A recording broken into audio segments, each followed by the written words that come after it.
Bandiraɓe sehlaɓe heɗotoɓe radio Jowol Sare jaam hiire mon hande ko ñalawma aljuma hawri ko 17 lewru octobre hitande ujunnaji 2024 habaruji mon e ɗemgal Pulaar toɓɓe men ɓuri mawnude ko toon to États-Unis fuɗɗoɗen ɗum noon ko fati campagne politique hono kanko Kamala Harris e kanko ko Donald Trump ma en habaruji men international ko toon to Nouakchott hono conférence waɗino toon hande ɗum noon koko fati nafoore ɗemɗe men gendiyankoje ma en jaa toon to Ukraine ƴeewen kadi kanko président Zelensky gonɗo oɗo saha joni toon to Bruxelles holko haalde yimɓe Europe naaɓe no cakkitorɗen ko toon to Palestine kadi haare wonde toon hakkude Israël e Hamas e Hezbollah holto yarata e kadi hol feeje ɗe ngannduɗaa kamɓe Américain ɓe jogii oɗo saha joni pour ƴeewde no jamma dañira toon to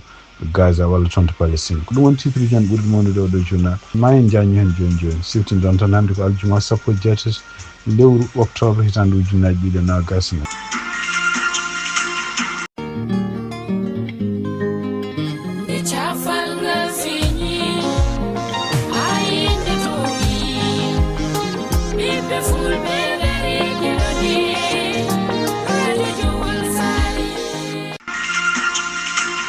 bandiraɓe sehlaɓe heɗotoɓe radio Jowol Sare jaam hiire mon no binɗen e gardinde men ni habaruji men hannde ɓuuri hen heɓe tun ko États-Unis ɗum noon ko fati politique ko siftinde on tan e oɗo ñalawma hannde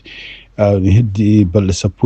17 pour haade woteji arde noon siftinde kadi woteji pour États-Unis suɓade gardotoɗo leydi États-Unis duuɓi nayyi garoji ɗum ko 5 lewru novembre waɗata kono noon ko adi ɗumen wayno won esaji puɗɗima woteji gardinaɗi Ohio ko hen jeeya Pennsylvania toon kadi to wiyete o Georgia ne wayno ndeɗo yontere puɗɗima donc yiyata aroɓe wadde hadde ñalawma 5 novembre arde ko yimɓe hewɓe no fewi ɗum noon e teskitagol hono kamɓe surtout jayniyankoɓe ko wayno CNN ko wayno kadi NPR ɓe mbi wonde ko woteji yimɓe yaltuɓe pour wadde law ɓuuri hewde yimɓe yaltunoɓe wadde hitande ujunnaji 2024 donc teskira hen tan ko yimɓe aroɓe wadde law ɓe ko ɓuuri hen hewde walla neldoɓe woteji men par poste ɗi ko ɓuuri hen hewde ko démocrate en andaka noon holɗum jogorade donc wawi wonde fof kanko ancien président Donald Trump e kanko kadi vice présidente Kamala Harris oɗo ñalawma kamɓe fof ɓe kawriti toon to Michigan ɗum noon kadi ko yidde ruttade tan e ɗiɗo étaji jeegom ɗi ngannduɗaa goto maɓɓe fof ne yiɗi dañde tan hayso ko tawi so dañi tan noon wawi hawnaki ɗum ne wawi wadde ɗum wallude ɗum wonde président ko jiita e Michigan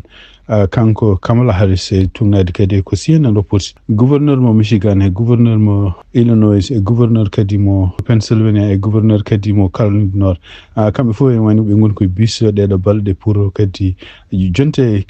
ɗiɗi keddiɗe en kamɓe koye maɓɓe beele ɓe janta e campagne wallude kanko Kamala Harris e ɗiɗo étaji ko wayno Pennsylvania ko wayno Caroline du Nord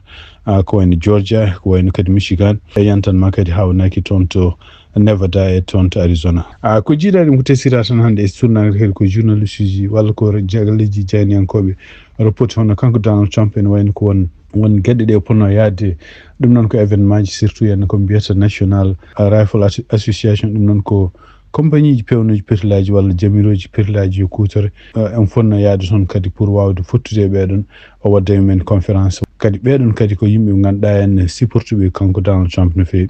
donc siftinde kadi ɓeɗo kadi ko yimɓe jogguiɓe ko wiyata pour wiide wonde ko démocrate en garata ko hewtude pételaji yimɓe jogui ɗi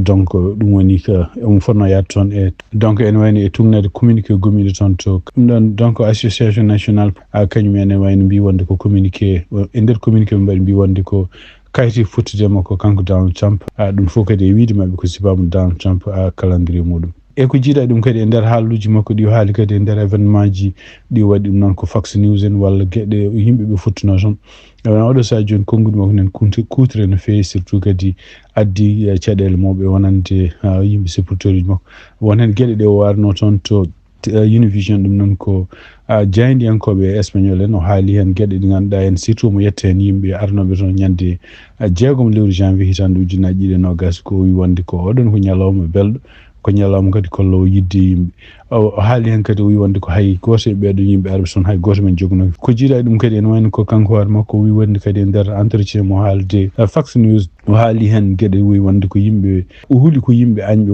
wonɓe leydi he kaɗum haala kadi firtama haalama no fewi surtout en caggal nde kanko Kamala Harris o yano toon to entretien hakkude makko e Fox News e caggal kadi ne journaliste Fox News kañum hoorimo sali yaltinde gueɗe kanko Donald Trump ɗo haalno hen pour wiide wonde wonde ko añɓe makko ngoni koye nder leydi he wona wonɓe caggal leydi huuli donc surtout kadi mo limti hen démocrate en ɗum ɗon fof ene ko haalluji oɗo sa joni nani puɗɗo wadde caɗele wonande supporter ji makko ko jiiɗa ɗum kadi ene wayno ko kadi won potital kadi ngal wanno kanko Donald Trump Bloomberg News ɗum kadi ko janiyama toon to Chicago o fottunaɓeɓe nder nde ɓe namdimo gueɗe ganduɗa ko fate henna yimɓe makko supporter ji mum yannoɓe toon to congrès kanko hoore makko ronki jabade ɗum ɗon e caggal muɗum kadi e nder entretien mo wadduna e Fox News o haali kadi wi wonde ko kanko hoore makko kanko woni cosɗo ko wiyete IVF noon no mbiɗen ni ko gueɗe docteur eɓe hutortoɓe pour wallude debbo no jibiniri walla debbo no woni reedu ɗum ɗo fof noon kadi ko hawni hen ene wayno ko IVF ko hunde fuɗɗinde guila hitande 1990 e hunde ɗum ɗo fof koko addi nde kanko hoore makko nde wananama e taw kadi kanko hoore makko e nder duuɓi walla lebbi walla min ko addi nde kanko hoore makko mo nattoon président omo toujours wasotono wiide wonde ko kanko addi ñawoɓe taw ko conservateur uji kañumen jaltini ko wiyete Roe v contre Wade ndeɗo ñawore ko wonnon ɗon o yamirore kadi wallore kadi yimɓe ɓe ganduɗa hutorade IVF walloɓe yimɓe ni ko fate wadde avortement so tawi en cohli ɗum ɗon to banggue kanko Kamala Harris en wayno ko kadi omono continue kanko hoore makko yaade e galleji jandiyankoji kewɗi ɗum noon kadi ko gueɗe ɗe ganduɗa kamɓe républicain ji eɓe toñannomo mbiya wonde ko yiiɗa wadde entretien ji donc ko tesira tan e surtout yenno kanko pellital makko arde toon to Fox News e kadi en wayno ko kamɓe Fox News ni en wayno ko hay journaliste pottuɗon e makko o wi wonde ko kanko Kamala Harris mission makko o waɗi ɗum ha timmi par ce que mission makko arno ko arde saktude hono sirru hono Donald Trump arde kadi contrôle de entretien o e ɗum noon e wayno ko waɗi ɗum ɗon o waɗi mission makko kanko journaliste o ni o rokkuni sewi wonde ko yimɓe ardiɓe Fox ɓe ene wayno komo kañum en bonni entretien o d' abord ko dokkimo nde o haali o wi wonde wonde Donald Trump namda ene haala gueɗe ene yedde gueɗe ɗe ganduɗa Kamala Harris haala pour wiide wonde ko hay goto wiyani hay goto mo jogui añɓe makko woni hunde leydi kanko journaliste o wi technicien ji ɗi ko kañumen mbaɗi erreur gaddi clip mo ganduɗa wona ɗum o foti no haalde ɗum ɗo fof addanimo caɗele kanko hoore makko kanko journaliste o donc siftin ɗon tan hono kanko Kamala Harris o wawino ñanden fottude e télévision émission radio e télévision mbiyeteɗo 60 minutes ɗum noon kadi ko émission mo kanko Donald Trump kanko hoore makko o yaltinini hen hoore makko yo yahani toon o teskita kadi Donald Trump kadi won entretien ji ɗi ponno waddude télévision ngaji ɗiɗi biyeteɗi NBC News e CNBC News ɗum kadi ko télévision ngaji ɗiɗi kanko hoore makko Donald Trump kadi o yalti hen donc ene wayno ko kanko campagne makko kanko Donald Trump ene wayno o haalani holko woni sababu o yalti e ɗiɗo rendez-vous ji fof ɗi joguino surtout ɗon ɗe jarata siftin ɗon tan no mbiɗen ni kadi ko woteji ɗi ñalawma gorteɗo ko ñande 5 lewru novembre kono won état ji puɗɗiɗi déjà yamirde yimɓe yo godgol law ko mbiyata wodde law ɗum noon ene wayno Ohio en jeeya hen Georgia en jeeya hen Caroline du Nord jeeya hen oɗo saha joni siftin ɗon tan ko Georgia e Caroline du Nord ko état ji ɗiɗi ɗi ganduɗa kamɓe koye maɓɓe no poɗodira toon anda ko noon sondage ɗi holko woni gonga so tawi ƴeewi sondage to banggue kamɓe supporteur ji makko kanko Donald Trump ene wayno ko Donald Trump ko hollete ko ene hulɓini ko ɓuuri kone hulɓini kono sa ƴeewi banggue goɗɗo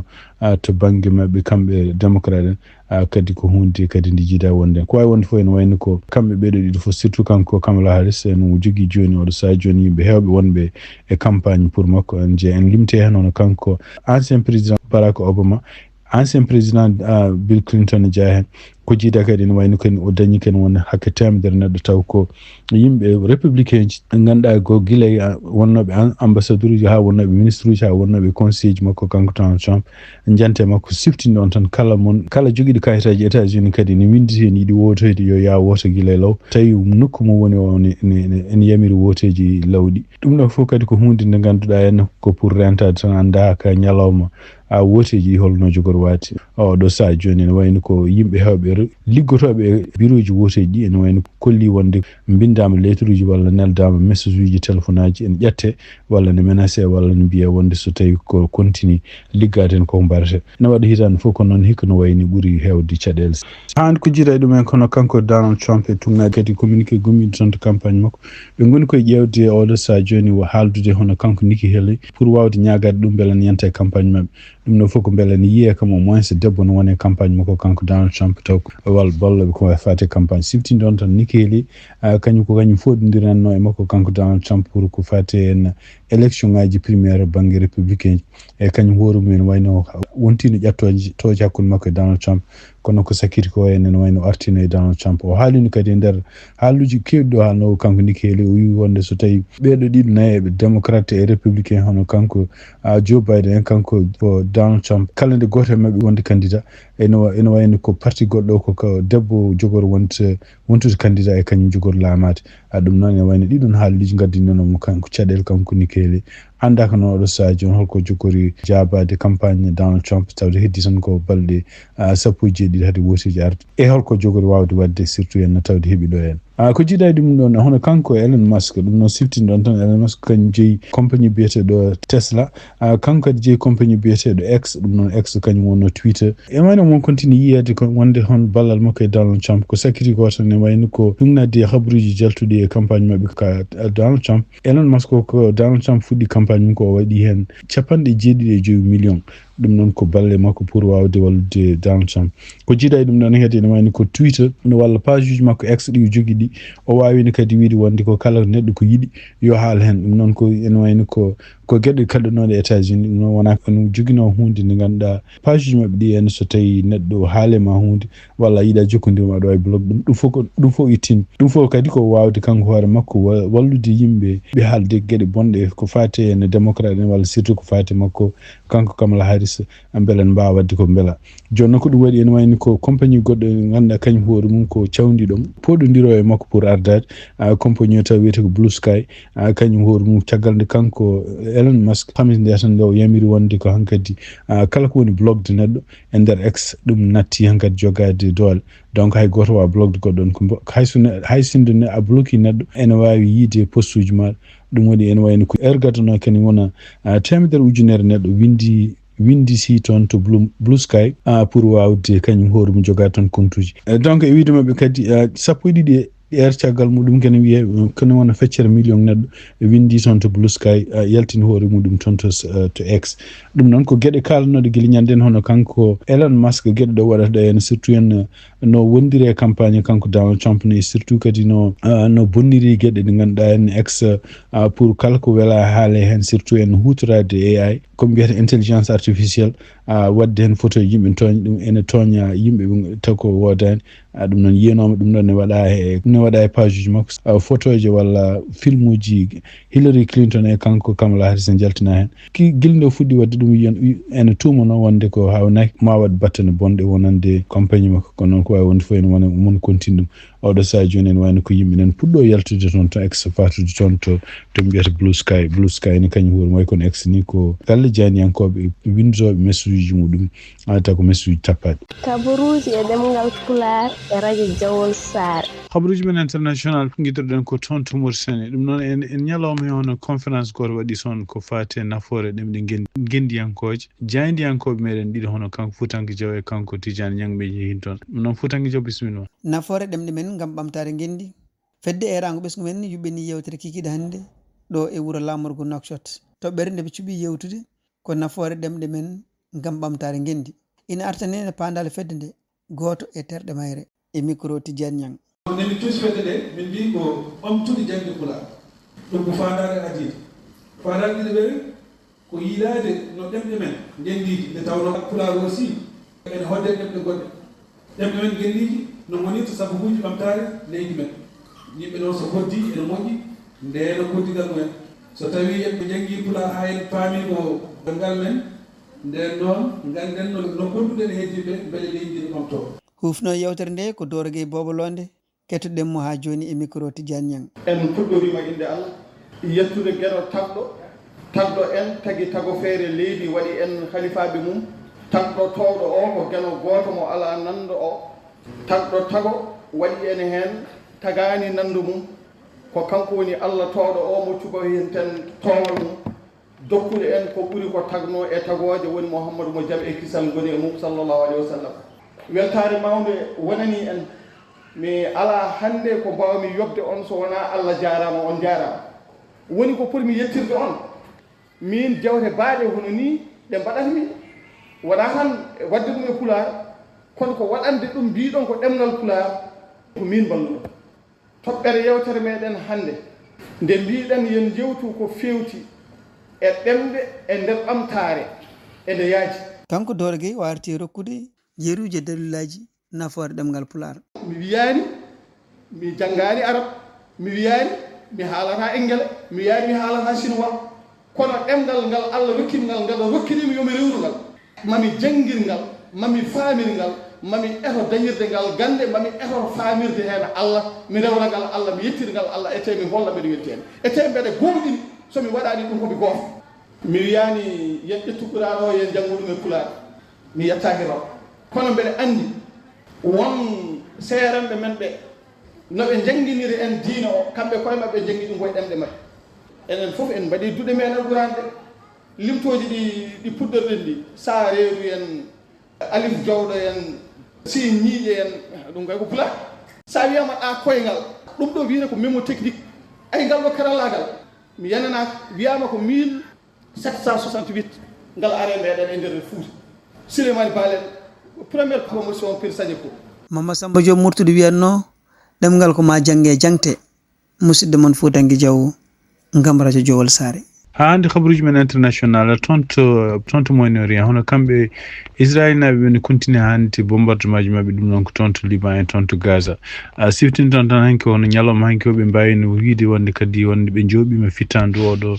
biyanoɗo kañum lomti hono kanko gardinoɗo Hamas o ɗum noon en wayno ko caggal nde ɓe mbaɗi analyse wonde holno DNA hono est ce que ko kanko woni toon ɓe mbawi conformude Hamas kañum hoorumi wawi wiide aha ko kanko wara ɗum noon en wayno oɗo dumuno fof no kamɓe Israel naɓe ɓe ne ndewi e yimɓe ardiɓe Hezbollah e ardiɓe Hamas ɓe mbaɗa ɗum goto goto ɗum noon en wonande jayniyankoɓe ko wayno surtout jayniyankoɓe international ne mbi wonde ken jogui ha kawis no fewi sibabu no hono kamɓe Israel holno min mbawi jogade oɗo intelligence wawde andude minute par minute holno ɓeɗo en ardiɓe ɗeɗo peloton goni ha ɓe mbawa yande ɗumen ɓe mbawa toɓɓude ɗumen ɓe mbaɗa ɗumen ko wawi wonde fof ene wayno ko e tugnade habruji gumiriɗi toon to Maison Blanche hono kamɓe kanko gouvernement makko kanko président Joe Biden ɓe goni koye ƴewde peeje fof oɗo saha joni hono kamɓe Israel naɓe beele ɓe garta ko fate haaldede ko holno jaam dañira toon to Gaza donc e tugnade kadi hono kanko gardinoɗo CIA ɗo ɗo États-Unis o wi oɗo saha hono kanko Benjamin Netanyahu wawi on foti profitde situation ngaji gonaɗi toon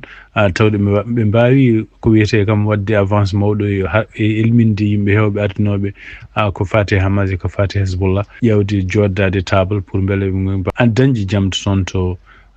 to Palestine donc ene wayno koɓe jeeya e gueɗe ɗe ganduɗa en États-Unis ne yiiɗi ɓe jalten oɗo saha joni ko wiide ha hande kam ko Benjamin Netanyahu wondema jogade plan pour bombardude toon to Iran ɗum noon ko wattade missilaji neldunoɗi toon ɗi Iran nelduno toon to Israel ma won joni jonte tati walla jonte nayyi ɗum noon wayno ko kamɓe États-Unis ko ɗum min doganta oɗo saha joni siftinɗon tan ko kamɓe États-Unis ɓe mbawino neldude ken wonno temedere neɗɗo taw ko militaire uji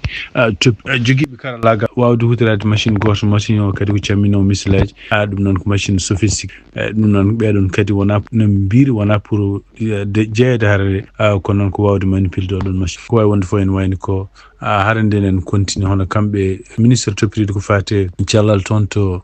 Gaza ɓe mbi wonde mayɓe tan tugui harde nde fuɗɗi ko fa yetti hande oɗo ñalawma yettima kane wona 92,3 e 17 neɗɗo ɗum noon ko banggue Palestine naɓe to banggue Israel en wayni ko hayso ɓe kalani so tawi won koɓe mbarana no fewi guerre ko fuɗɗi ko kono ɓe limtata tan oɗo saha joni koɓe mbarnama 1,194 neɗɗo ɗum ko ñande 7 lewru octobre hitande 2024 toon to Ukraine hono kanko président Zelensky o wawino kadi e jonde nde wadde yimɓe partout jeeyaɓe toon to Union européenne ɗum noon ko wannoɓe toon to Bruxelles o wawi kanko hoore makko hollude won yidde mabɓe kamɓe Ukraine kamɓe Union européenne walla kamɓe OTAN yoɓe mbaɗ feere ɓe jaɓa candidature mabɓe kamɓe Ukraine pour nannude pour wonde membre Union européenne e nder konguɗi ɗi haali kanko président Zelensky o wi wonde ko nde waɗi États-Unis nde o wawino haaldude Donald Trump ni o holli ɗum wonde ko nanodiral baɗanogal ndende kamɓe yimɓe leyɗele wona toon to Union soviétique nde pusar nde e ngal ɗo nanodiral wonde ko kamɓe Ukraine e kamɓe kadi Belarus ɓe mbino wonde ɓe jalta ɗum no ɓe goppa kala ko fate en gueɗe ɗe ganduɗa affaire nucléaire ɗum ɗon kadi ene wayno ko condition moɓe kaldano oɗon sa joni oɗon sa ɗeɗon gueɗe nucléaire ɗe ɓe donno Union soviétique firti wonde ɓe jogui hattan koye mabɓe ɗum beela yaade fof ɓe mbawi yaade ɗum noon ko ɗum waɗi wiide joni Russie hutorade ɗum sababu wonde ko kamɓe ɓe jiɗnade autant pour yana e mabɓe awi ɗum wona hujji koye wonde fof kanko Zelensky o wi wonde ko Union européenne foti heñorade ko yacci jaɓa ɓe gona membre autant walla ɓe gona membre Union européenne e kadi wani kadi e wiide makko kanko Zelensky ko nden tan ɗum wawata wallude ɓe plan mo ɓe jogui pour victoire hawde Russie o ko nden marchata oɗon plan kadi ene jeeya condition mo haali hen o wi ko kamɓe leyɗele Europe kamɓe leyɗele occidentaux ji e kamɓe kadi États-Unis walla kamɓe yimɓe jeeyaɓe autant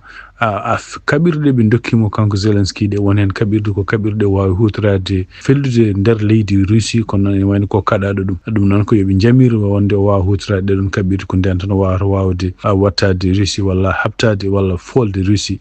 surtout enen tawde Russie kañum ala fof sanction gonɗo mum pour ɗo wela bombude leydi makko foni wawi bombude hurko hol ko woni sababu kanko wawa hutorade ɗeɗon kaɓirɗe siftinde on tan e nder konguɗi ɗi kanko Vladimir Putin o haalno o wi wonde ko so tawi tan kanko Ukraine o yamirama o hutorima ɗiɗon missilaji pour bombardude Russie nder Russie ene wayno ko firti wonde ko leyɗele OTAN walla leyɗele kam occidentaux ji koko déclarimo guerre kanko Vladimir Putin ɗum noon ko kulol wonde ko kanko wi so tawi ɗum waɗi hawnaki ma miijo kanko ne hutorade kako wiyete en kaɓirɗe makko nucléaire. bandiraɓe sehlaɓe e heɗotoɓe radio Diosar ko ɗi habaruji min jogon noon hannde e oɗo ñalawma aljuma hawri ko 18 lewru octobre hitande ujunnaji 2024 yen mbaali jaam ha janggo on jarama.